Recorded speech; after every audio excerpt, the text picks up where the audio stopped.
Hey, what's going on, my friends? It's Dave Sharpe. Welcome to Wake Up Legendary.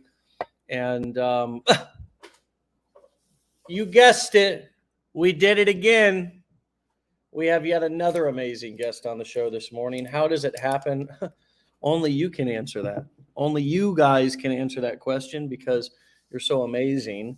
This community is blazing. Oh, man, there I go. Might make a song by the end of the session. We're on fire here. It is Halloween. I am dressed up like a homeless man because I just picked my shirt up off the floor and threw a hat on, which is how I've always lived. And that's exactly how I like to be. Just the numbers in the bank account change over time, my friends. Money only makes you more of who you already are. That doesn't mean I enjoy being homeless. It just means I enjoy being comfortable. And I believe that is one of the benefits of this business. And so, my friends, the other benefit of this business and learning these skills is being able to spend time with your family and your kids. So tonight I'm going to be having lots of fun driving around the neighborhood on my golf cart with my kids. My son decided he wanted to be a dinosaur at the last minute. So we've got 4 costumes on the way from Amazon right now. And the pressure's on for him to get them here by the time we go out tonight. Blippi and Fireman got the boot. Okay. So, thankfully we had the extra cash and the flexibility to be able to order these extra costumes, my friends. Sometimes it's the little things that count. With that being said, Juliana is also a mom, and I would assume is doing this to be able to spend more time with her children as well. I'm excited to be able to hear her story. Juliana, welcome to the show. Hi, Dave. How's it going? It's going fantastic. What are you going to be for Halloween today? We are dressing up as the Incredibles. So there's 3 kids, mom and dad, Mr. and Mrs. Incredible, of course. Yeah. Yep, gonna rock out the neighborhood. Got to do it. Yeah, absolutely. So got to match with them while they're little enough to want to do that.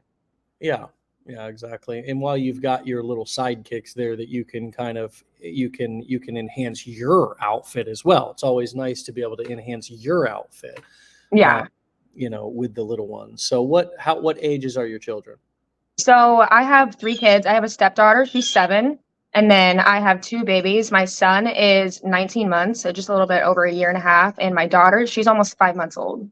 Ooh, 2 in diapers. Yes, it's a lot, but it's super fun. Yeah, of course it is. Well, it goes by fast, as they say. I'm starting to sound like an old man around my house. I actually said yesterday, because there was something tragic that happened in Ybor City the other night, and I said, I caught myself saying, nothing good happens after midnight. So anyways, we grow up, we get old, and we that's just how life is. And so I feel like I am a veteran in this game, but you are rather new. But yes. I don't think you're new to online marketing and trying different things. So tell us a little bit about how you got here. What were you looking for? Do you feel like you finally found what you're looking for after doing various different ventures? I know you also, I believe, were in the restaurant industry. So tell us how you found and got to Legendary. Yeah, so I worked in the restaurant industry for a long time. I got my first restaurant job when I was 14 years old. And I just did that for the longest time. And then I moved from the Midwest down here to Florida. And, it's really seasonal down here, as you probably know. And it's just really hard in the summer months. And I already had the thought of trying to do something on the side. But then I met my husband, and he's got a real entrepreneur mindset too. And he kind of put me on, look at these things that you can do online, this and that. So I tried a print on demand store with Shopify, and that didn't really work out. And then I always wanted to look into affiliate marketing, and I had a really good idea about what it was. But I just wasn't really getting how to actually do it or how to really monetize it. And then a few months back, we had just had our daughter. And it was actually when I got pregnant with my son, I really had the thought of like, I do not want to be like working in this restaurant game forever, because me and my husband were working opposite shifts so that we didn't have to pay for childcare. It's just, that's for the birds. So when I was pregnant with my son, I'm like, I really got to figure this out. I got to try and make this work. And that's when I did try the print on demand store, and that just wasn't it for me. Fast forward to this last June, I just had my daughter, and I was really like, I need to figure this out. Like, we need to make something happen. And then something popped into my feed, a mom on social media talking about, you know, she's making all this money from home. She's able to do it as a stay-at-home mom. I'm like, that's perfect. And she had taken the legendary course. So I'm like, why not? Like, why can't I do that? She can go and do that. She's a stay-at-home mom. I'm a stay-at-home mom. She has 3 kids. I have 3 kids. If she has time to do it, I have time to do that. So I was just like, immediately when I saw the opportunity with legendary, I'm like, this is it. There's no plan B. Like, this is going to work for me. I'm going to make it happen. So I just like really dove into it, and I've been giving it my all ever since I started. And to be honest, like, as much as it was, I need to find an opportunity to bring in money, creating content is so fun for me. And I actually feel like I've found my calling while trying to find a way to stay at home with the kids and have more time with the family. So that's really awesome too. Wow. That is really awesome. And so I like, what stands out to me is I like that, you know, you are seeing other people out there and identifying, seeing the similarities, not the differences. We had a real powerful session yesterday talking about just the power of, you know, seeing the similarities in people, and not automatically looking at people and you know, picking out how you may be unique and how it's not going to work for you, but it'll work for them. You saw other moms out on the internet. And by the way, there's tons of stay-at-home moms out on the internet doing various forms of internet marketing, folks. It's not just here in Legendary, although we do have a lot. I mean, there's 8 billion people on this planet. We have, you know, we have a nice number of stay-at-home moms and probably dads and grandmas and grandpas and people without kids. I mean, there's a nice variety inside of our community, but you know, there really is stay-at-home moms and people of all variety out there who are working on the internet doing various forms of digital marketing. And whenever we see somebody doing something, the question that we need to ask ourselves, if we can step back and observe ourselves, is, do I look at that and automatically start to disqualify myself and say, that must be nice for that person to be able to do that, as if they're some sort of superhuman or separate species? Or do you look at somebody and say, if they can do it, I can do it, and I'm going to give it a try? And you had mentioned the word grit a couple of times in your questionnaire that we sent you when we invited you onto the show. How has that helped you here, and what does that mean to you in terms of becoming an entrepreneur, you know, really relying on yourself to push yourself? We've all got the same formula, blueprint, Wi-Fi access. Nobody's got a better computer than anybody else. I mean, in terms of access to computers, right? It's not like you have access to supercomputers and I have access only to dial up and a 1968 Apple or something. You know, we've all got iMacs and iPhones and Wi-Fi and 5G and all this kind of stuff.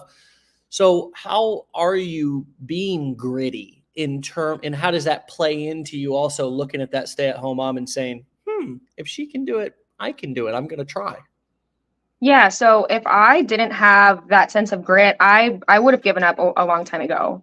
And it's just because life still happens. Even when you're trying to build a business or start something new, life around you is still happening.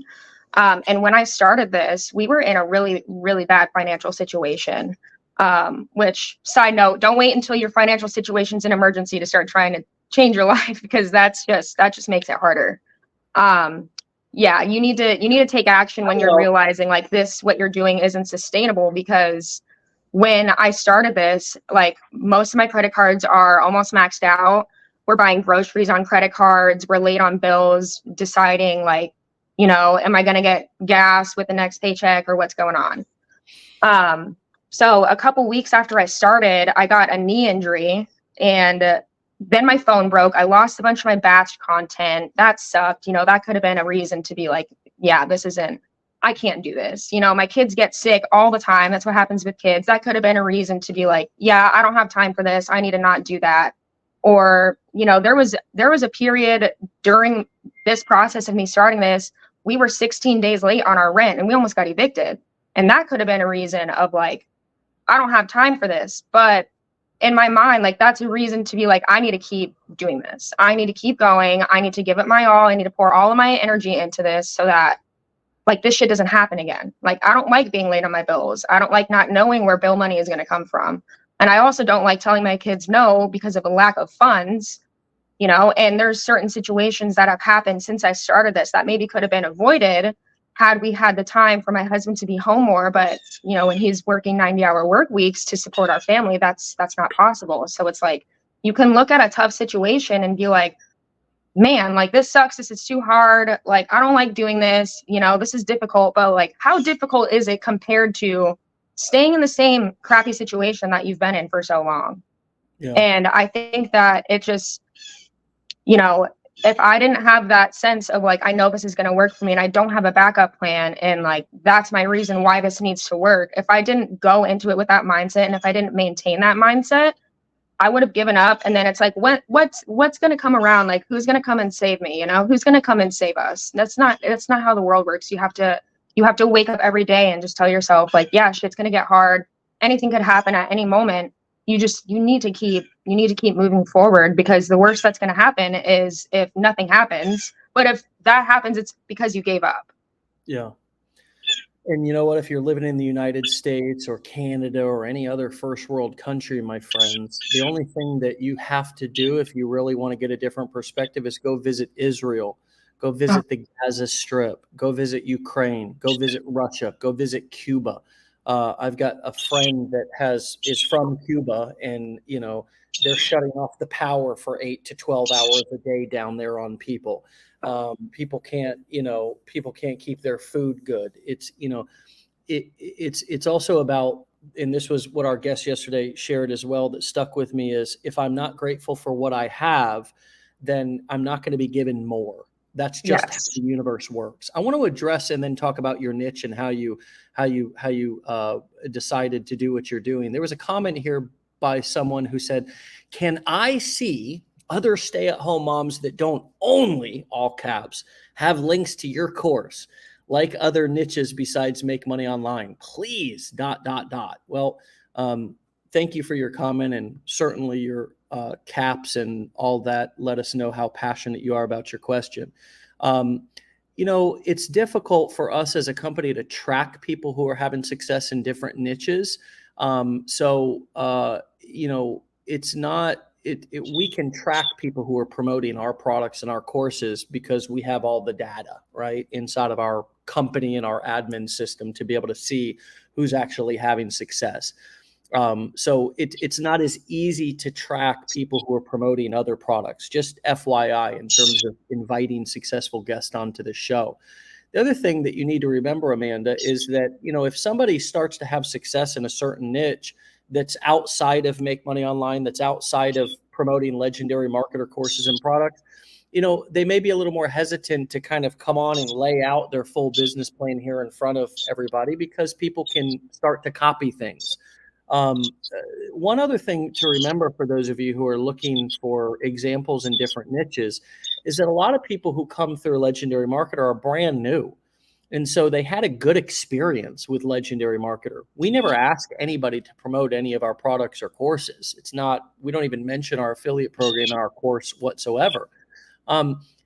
This is also a little bit of a short-sighted question, in the sense that you may also be not realizing that people are promoting a lot of different products on the back end through their email follow-up series and down the road.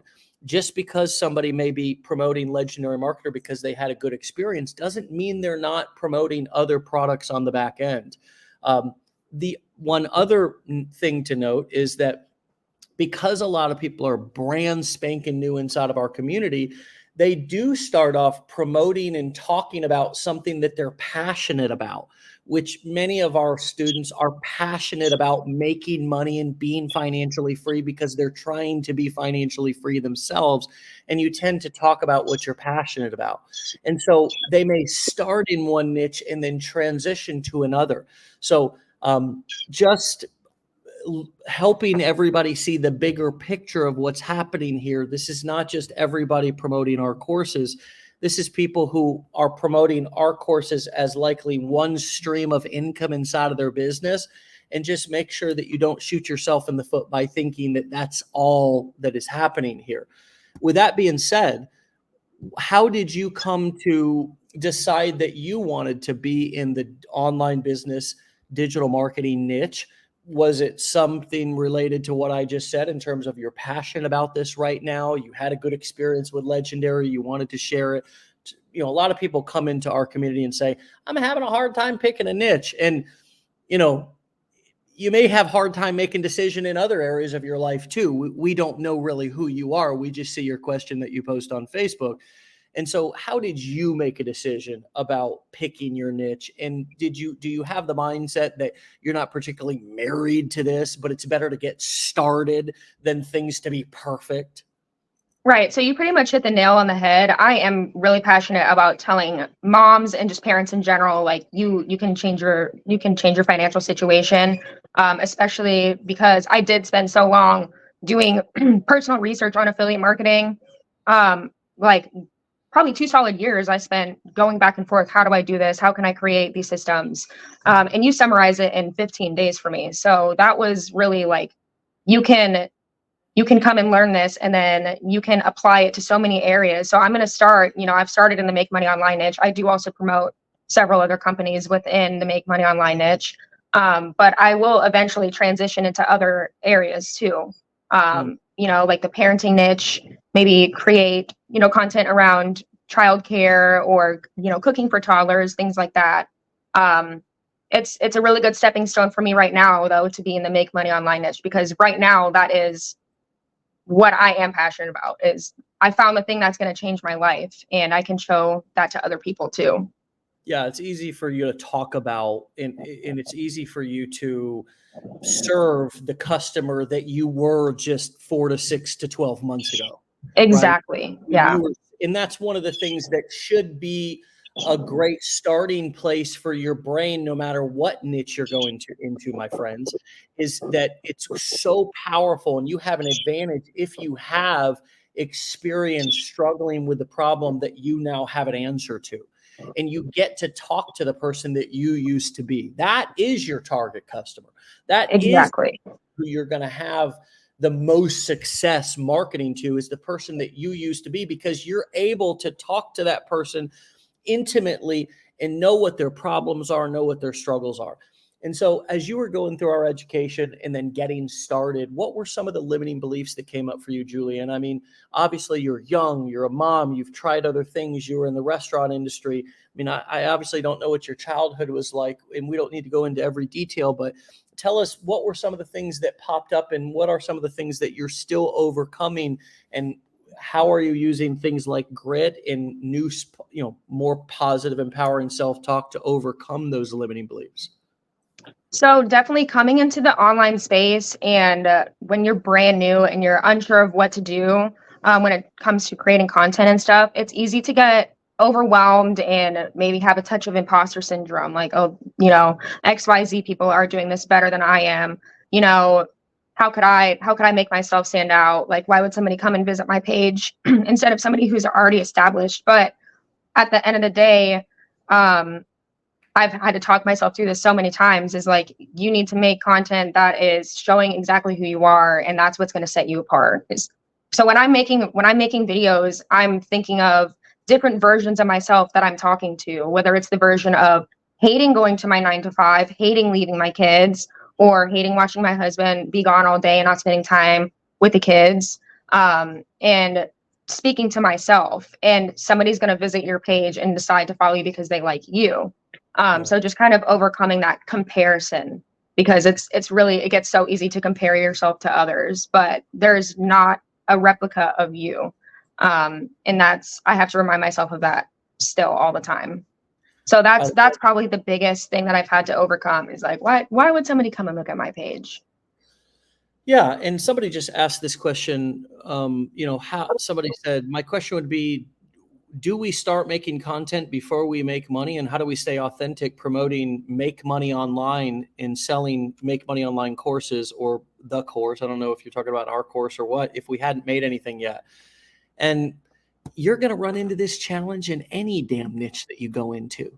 You're going to be new. And the biggest thing that I think, if you take a step back and look at the bigger picture here, what most of us need to learn how to do is embrace being new and not be the meek, timid, oh, I'm new here, this is my first thing. And you probably have a tendency, if you're acting like that here, to act like that anywhere, right? If you're honest with yourself, and I get paid the big bucks to speak the truth. So if something that I said to anybody on the show today is offensive, well, be offended, but then think about it and see if the shoe fits. And if it does, take that feedback in and realize that this is another thing we talked about yesterday. And I know we're going to have another great week of shows, because today's already off to a great start. Yesterday was a kick-ass show. But embracing being new at something, having confidence, even though it's your first time on the stage. I gave the story yesterday about my friend who's just starting as a bodybuilder in his 50s. And he's done lots of different things over in his life: triathlon, Ironman, this business, that business, all kinds of different things. And at each time, he went from being successful at what he was recently doing to going back down to being new. And there's an excitement, there's a butterfly in your belly, there's a nervousness, there's an anxiousness, there's an excitement when you're new, that if you embrace that and channel those emotions into confidence and energy, that you can be confident and you can be valuable and you won't get lost inside of your head. Versus if I'm starting something new and I think, well, I'm new, I don't really deserve to be here. I don't know that I've seen this in recovery for 15 years, that somebody just gets clean and doesn't ever want to say anything in a 12-step meeting.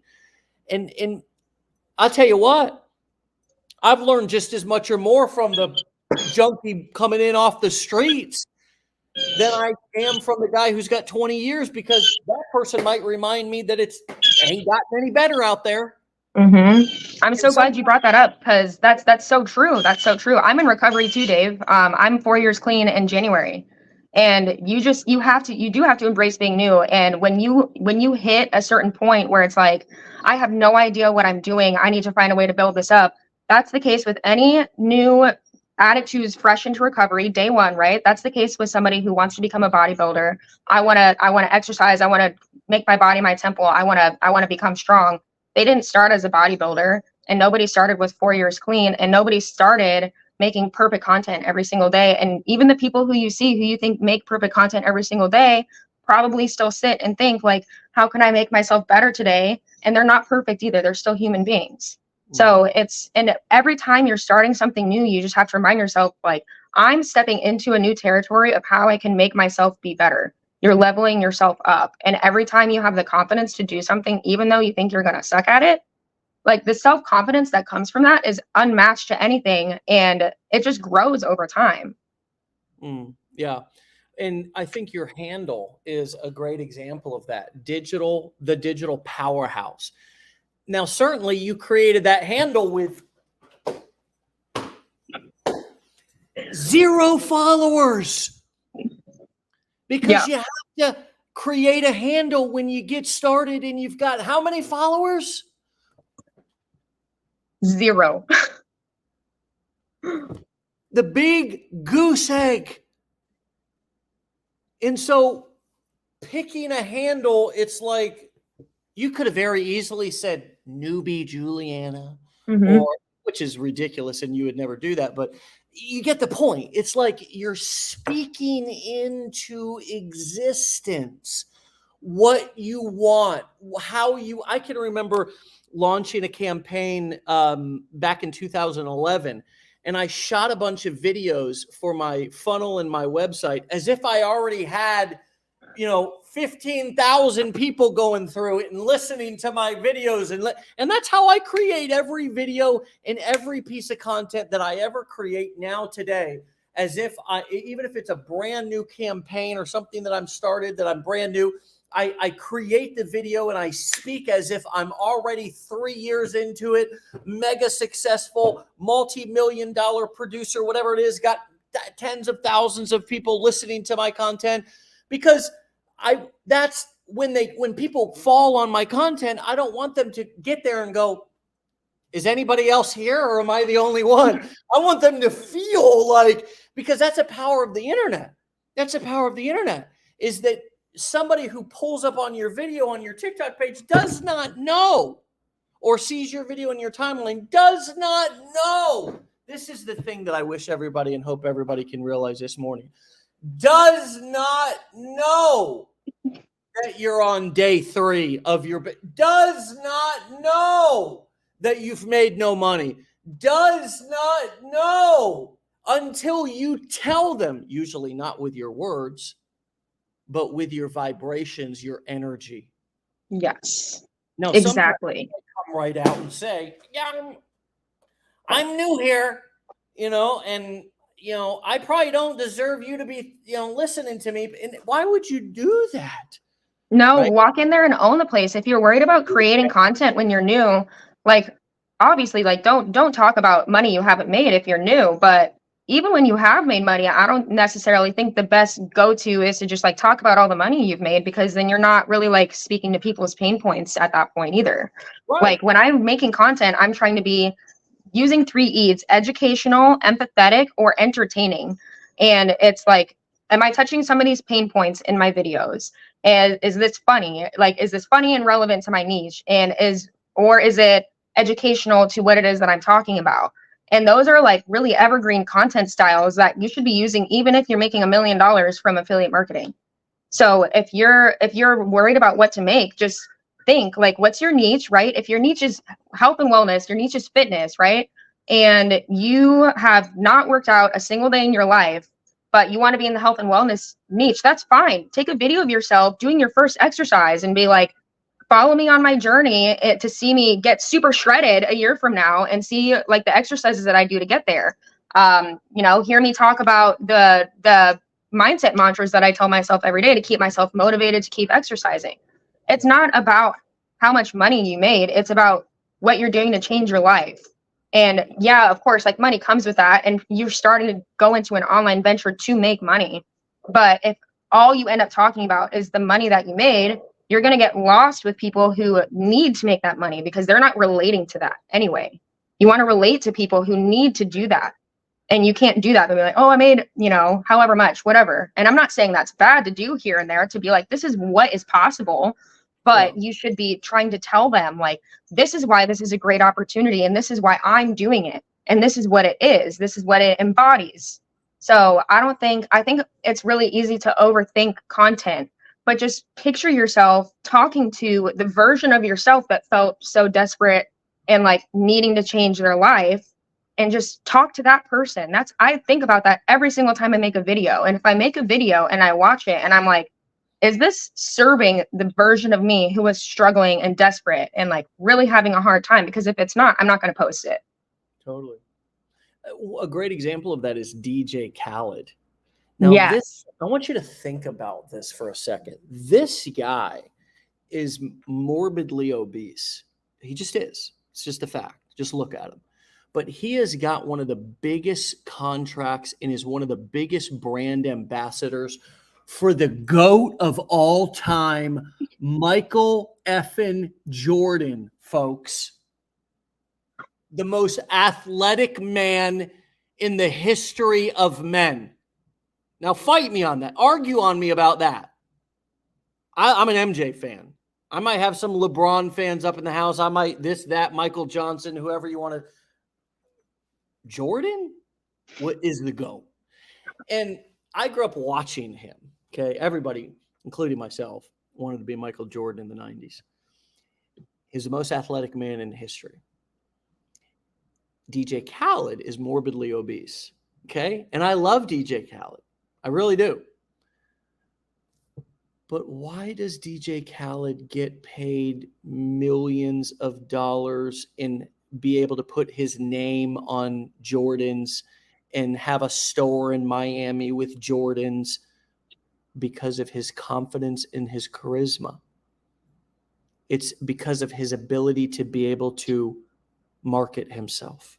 It's his ability to be able to build a social media following through what you said, education, entertainment, empathy. And there's lots of examples out there about that. The person doesn't particularly need to be ultra whatever it is that they're selling. In this case, he's selling basketball shoes.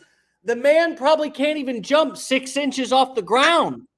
I mean, I love the guy. I'm just saying what it is. Facts are facts. Facts are facts, baby. Your eyes don't lie. So success leaves clues. This guy's a billionaire. DJ Khaled is recently reported to be a billionaire. Wow. Yeah. That's crazy. And he got, you know where he got his entire, like where his brand blew up? He was a great producer and definitely made some fire anthems back in the day for Lil Wayne and Drake and a few of the, I mean, he's a great person he's a great marketer. That's really what he is. But what really took him to the next level was starting to build a TikTok following back about 5 years ago. And he just every day would get on there with crazy nonsense, shirtless videos, man titties just hanging out, just belly just doing its thing, just chilling, but swagged out, right? Just swagged out. And just super confident, so confident. So confident. The guy has just got the most confidence of anybody in the world, right? He's just super swag confidence dude. And he's now a freaking billionaire, or at least is reported to be. And so that has got to, and examples like that, including your own experience, Juliana, has got to really drive home the fact that if they can do it, you can do it. And as you have started to create content and build an audience and start to get results, are you surprised? I hesitate to use this word, but I'm going to use it because I feel like it's time, at how easy it can really be to get this off the ground, and how with just a few low to no cost tools, namely a autoresponder and a funnel builder, a little bit of confidence and a little bit of a blueprint about what you're doing, which you touched on in the beginning of this episode, you can be up and rolling and running with a business. Have you been surprised, especially with your past ventures that were not so successful, at how quickly you have picked up steam? Yeah, so definitely when it came to setting up like back office things like the funnel and everything, that's like technically the hardest part that for this whole process was getting it all together. And I ended up having to start a new page entirely and making a new funnel because of a typo in my domain integration, and then my link got banned on Meta. So get the blueprints if you can, guys. I'm just saying. But it was really like, it was worked up in my head of like, oh my gosh, this is going to be such a mission. Like I have to do this, I have to do that. But really for me personally, I like to just like get things done right now. So when I like put my head down and got to it, I got my funnel and all my back office things put together within like a week. And then my freebie and everything else. And then now it's just like, yeah, there's upkeep here and there, and it was a pain to like make the new funnel and everything. But aside from that stuff, like I'm making videos. The hardest part is like maintaining confidence, is like mindset work. And like the discipline, because it's, like I said before, like life still happens regardless of what you're trying to do.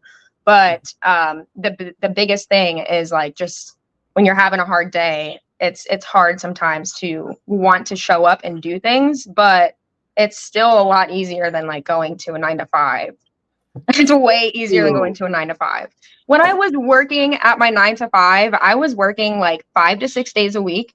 And I would leave. It was really early in the morning restaurant place. So I would leave at my house like 6 o'clock in the morning and not be home until 4:30. And then it's like, man, I have this small window of time to cook dinner for my family, clean my house, get groceries, take care of my dog. There's not time to do all that in the day. So when it comes down to it, there's days where I'm like, man, this is a hard day. And I had to check myself and be like, how hard is it, sis? Like, how hard is it? It's okay. You're not working your 9 to 5. Like, it's not as hard as that was. So I do think there's an aspect of like building things up in your head versus when it comes to actually doing it, which just drives the point home. Like, if you just start doing it, time's going to pass anyway. You know, there's still going to be the same amount of time in a day. If you use it efficiently and you use it to get your things up and going, just start. Before you know it, you're going to be done. You're going to be done. And then all you're going to be doing is the upkeep. Yeah.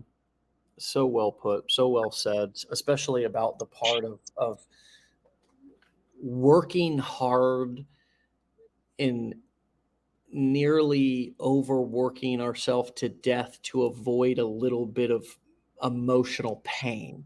We will continue to go work at a job that is physically hard, like what you just said, waitressing, to avoid the emotional uncomfortability of building confidence and pushing through uncomfortable situations. And that to me is insanity. That is a phenomenon about human beings. I cannot explain why we do that.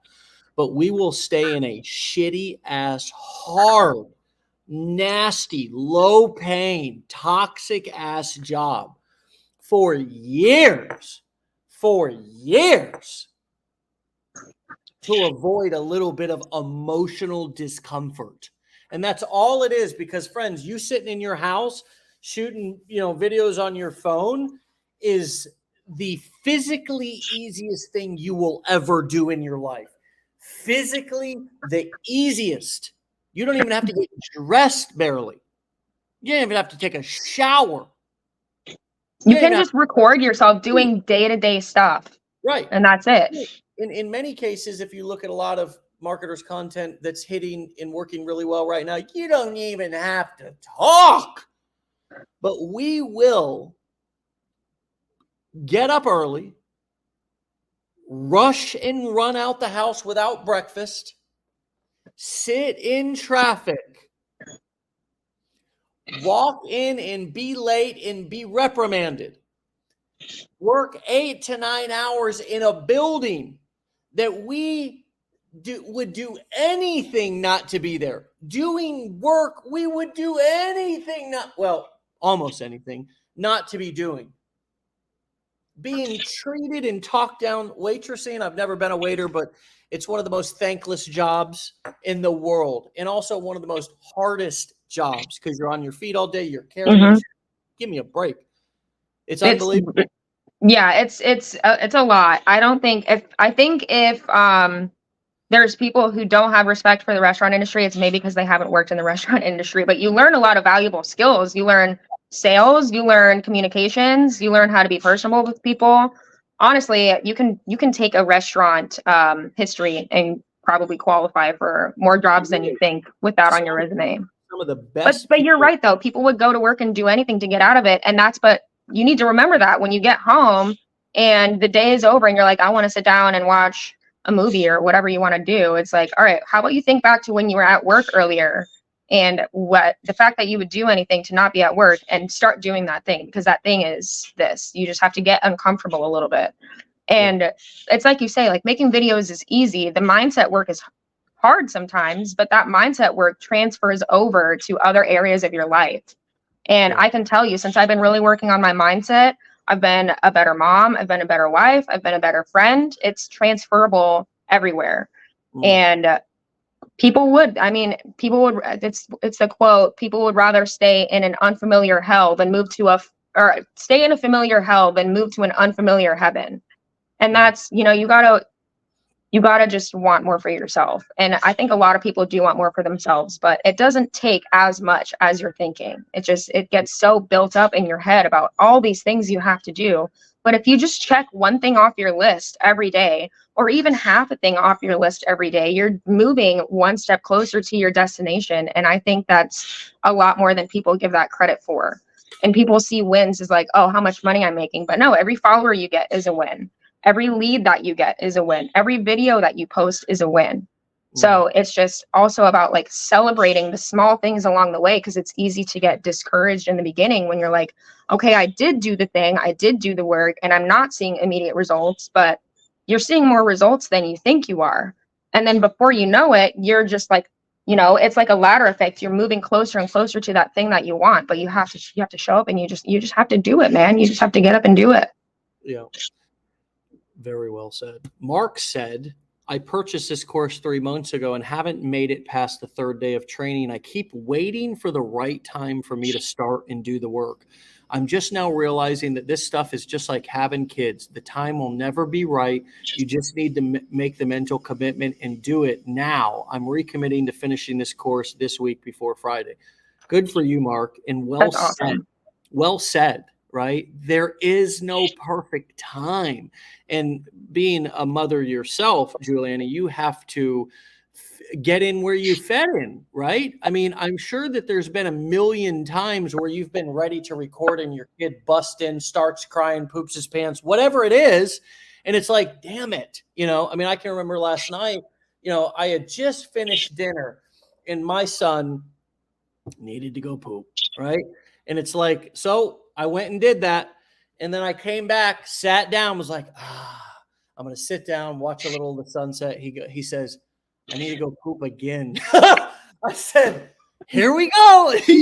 Just got up. Hey, I'm not going to complain or shame the man. He's got to poop. He's 2, right? It's his body. He can't help it. We just went and did it. We came back. But there's no perfect time. And what is being a mother in doing this? Where do you see the similarities, just as Mark said, in terms of no perfect timing? And how are you managing your time to get your marketing in throughout your schedule during your day? So whenever I have a window of time, right? Like my kids, like I said, my daughter's 5 months old and my son, he's 1.5 years. So right now they're kind of aligned to where over the lunch hour, they're both sleeping for like an hour or 2. And I really try to maximize that time to like get things done, record content. I also, now that I've kind of gotten to my own rhythm, I will plan out. I have my whole week like planned out most of the time, and I'll pick a few days, like 2 or 3 days, where I'm going to put aside like an hour or 2, and I'm going to make a bunch of content all at the same time. And I'll change my shirt, tie up my hair, do whatever to change the way that I look so that I can make a bunch of videos on 1 or 2 days and then have content for like a week or 2. And I think that's a great way for people who are super busy, like whether it be a 9 to 5 or you're a parent. That's a really great way to maximize that time to save yourself the time in the future so that you don't have to worry about it. Like I always try to have a couple days worth of videos saved in my phone just in case something happens. And it's just about like, at the end of the day, when the kids go to bed, that's when I'll try to do, technical things. Like if I want to put a new email on my email campaign, or I'll sit and try to write out some of my captions for my videos or edit some of my videos at the nighttime. It's just, honestly, my best advice to people who are super, super busy already and are having a hard time fitting everything in, get a planner and just write down, what is going to happen in your week. All right. I have to go to work on these days from this time, or I have to do these things on these days. And whenever there's free blocks, write it down and actually write it out, because then you're going to mentally commit yourself to it. And then you're going to make sure that it happens. And like, it might sound like a pain in the ass in the moment, but then you're going to be saving yourself down the line a bunch of time where you're just like trying to make things on the fly or get work done on the fly. And then it's going to feel stressful. If you plan it out and you just commit to those time frames, it saves you so much time in the long run. Yeah, I love that. I agree. Getting things in the calendar. There's never been something in my calendar I didn't show up to, but there's been a million things that I didn't calendar that I didn't do. right? Right. So whether you're writing them down in a planner, whether you're using your Google or Apple Calendar, you know, these calendars nowadays, I mean, and I'm the guy who has a hard time syncing my damn computer with my phone, and you know, even getting things set up to work in the most basic way. Honestly, I'm not very tech savvy. A lot of you people think that I am. I'm not. Uh, but I got quite a few calendars going on in my phone. I mean, I really do. I mean, I've got things mapped out pretty well, and I share calendars with different people. You can see my days pretty. My days pretty.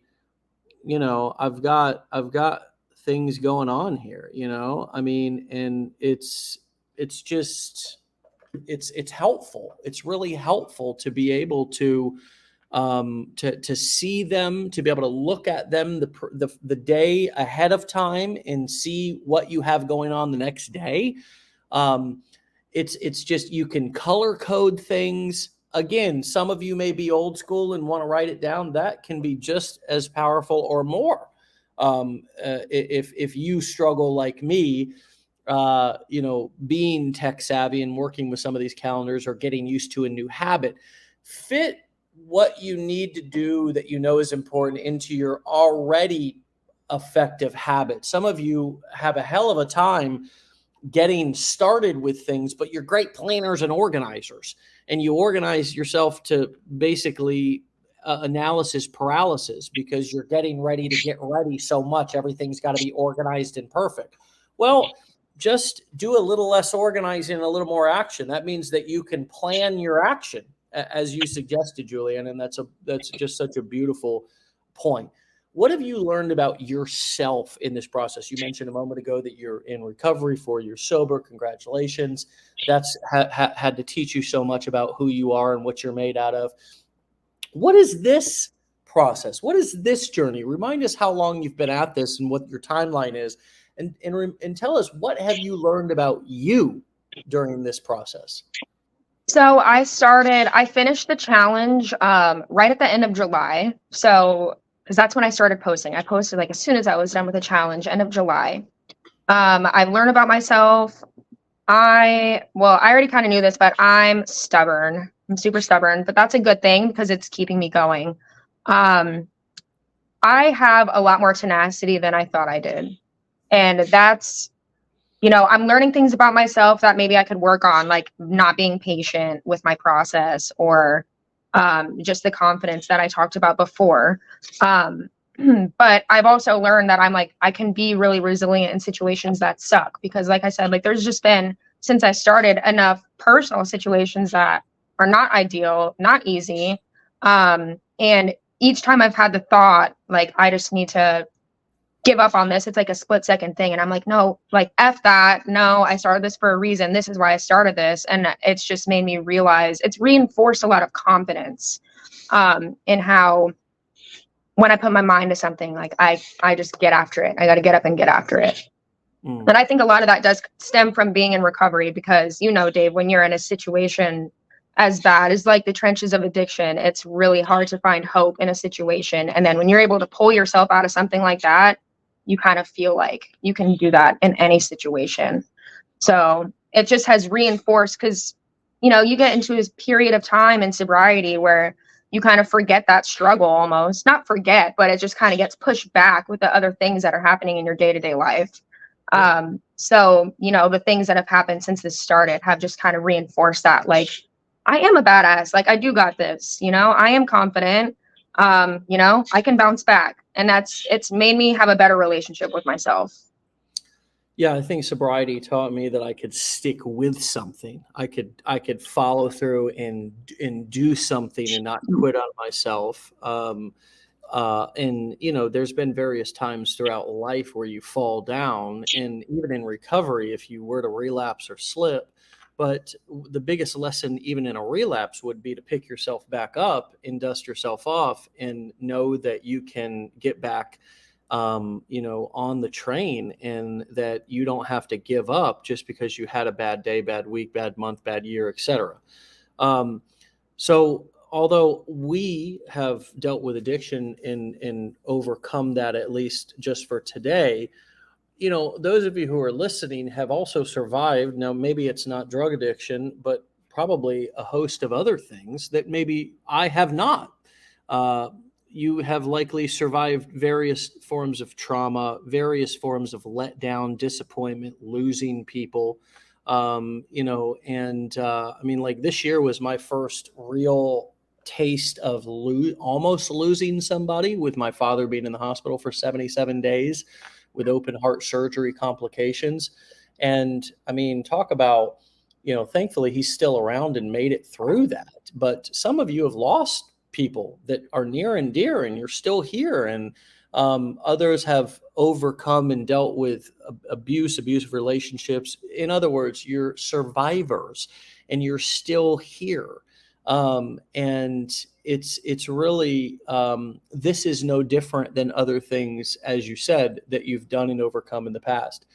What advice would you give yourself if you could go back to July, which was just a short period of time ago, but if you could talk to yourself and whisper in your ear and give yourself a piece of advice, knowing what you do now, just a few months later, what would you say?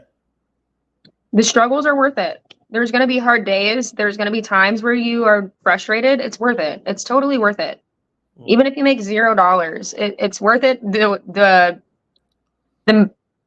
discipline that you develop from forcing yourself to show up to something every day, whether it be exercising, learning a new skill. For me, it's obviously like learning this new skill. It's totally worth it. And to just keep going. There's no good reason to stop. Just keep going. You know, get through whatever personal situation you got going on, whatever business situation you got going on that might be frustrating. Just keep going and get through it. Tomorrow is going to be better.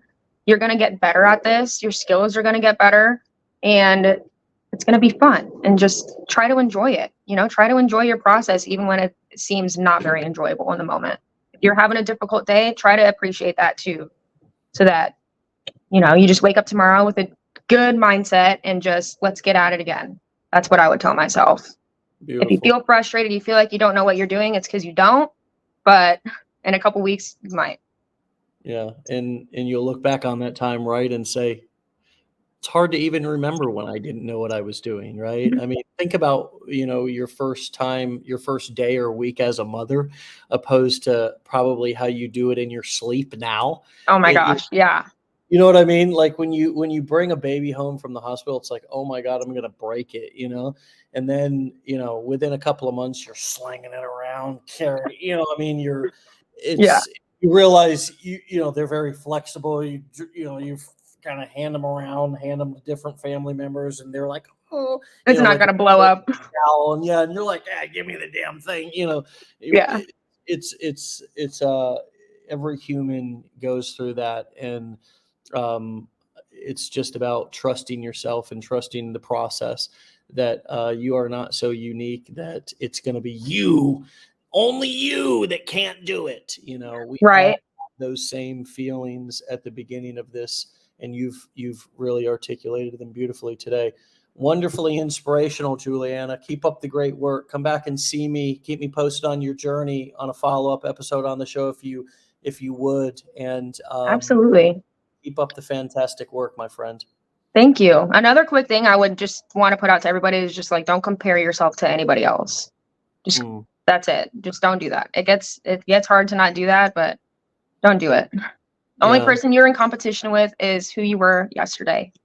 Yeah, without a doubt. And even unfollowing your heroes is something that for you as an entrepreneur might be a choice you have to make, meaning people that even you initially looked up to and still do, but you find yourself comparing yourself to them. It may be time to unfollow them even for a period of time. We've had many people on the show who have said that. And I have done that in many forums over the years as well. Just kind of tune out the noise and start to trust myself more and more and tap into my own message, my own voice, my own creativity. Thank you for bringing that up. All right, my friend, keep up the fantastic work. Stay legendary. Congrats on your success and your sobriety. And we'll talk to you next time, okay? Thanks. You too, Dave. Have a good day. See you. Bye-bye. All right, my friends, the digital powerhouse over on TikTok and Instagram is Juliana's handles, and you can find her, follow her, learn from her, support her. Hey, we need support too out there. Don't look at somebody like they're so successful they couldn't use a comment like message, and we appreciate all your positive comments and validation and appreciation in the comments, your participation today. It means the world to us. It makes the show better. I try to integrate your comments and questions into the show as much as possible when I'm not just ranting and raving or asking questions to our guests. So thank you so much. It makes the show that much more enjoyable for all of us. And as always, my friends, as always, it is that time to shine, that time to get out there and do something for yourself and your business. Take this inspiration and knowledge and apply it. If you're going through our challenge, finish it. If you're starting with our blueprints, dig in, put your seatbelt on. It's going to be a wild ride. But as Juliana said, all the challenges will be worth it, even if it doesn't feel like it right now. Stay at it. Don't quit. Don't quit on yourself, and prove to yourself what you're made out of. I think you might be surprised when you find out who you really are through this process. Be legendary. We'll see you back here tomorrow for another episode. Same place, same time. If you want a gentle reminder via text message at 10 a.m. Eastern time when we go live, text WUL to 813-296-8553. Again, a gentle, nice little nudge, nice little ding at 10 a.m. Eastern time or 7 a.m. Pacific, whenever and wherever you are. A nice little ding when we go live. No spam, no BS. We won't sell you information. Text WUL to 813-296-8553. That's it for me, my friends. We'll see you back here tomorrow for another episode. Get out of here. Peace.